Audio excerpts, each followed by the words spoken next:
لو انت رايح مكتبه عايز تشتري اليونيبول بن، والراجل على الكاشير بيقول لك يا دكتور والله ده القلم سعره 10 جنيه، لكن لو خدت 3 يا دكتور هديهم لك ب 20، ولو خدت 5 يا دكتور هديهم لك ب 30. فالسؤال كان كالتالي: تفتكر تشتري انهي صفقه من الصفقات؟ فمن غير ما تفكر كتير مازن قعد يحسبها، قال لك الواحد ب10 والثلاثه ب20 والخمسه ب30، الخمسه صفقه ربحان يا معلم، دوس. اختار مازن الخمس اقلام ب 30 جنيه. فكان السؤال المتوجه لمازن على طول اول ما قال اجابته: اخترت الاجابه دي على اي اساس؟ فقال لهم والله انا شايف ان ده انا كده كوست افكتيف، بالتالي انا واخد 5 اقلام قصاد 30 جنيه، فانا هنا حسبه القلم دربها مازن وحسبها، قال يا جماعه انا هنا ايه موفر واخد اكتر حاجه هي كوست افكتيف.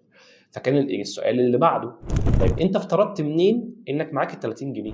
فقال لهم ما انا داخل اكيد معايا فلوس يعني. قالوا لا انت اللي افترضت. فقال لهم تمام. السؤال اللي بعده: طب افترضت منين ان هم كانوا نفس اللون؟ قال لهم اكيد يعني نفس اللون. قالوا انت اللي افترضت. السؤال اللي بعده: افترضت منين ان هم كانوا نفس النوع؟ انت داخل تشتري يوني بول بن، ممكن يكون دي اوريدي باكج او باندل هو عاملها لك باقلام تانية او ماركه تانية.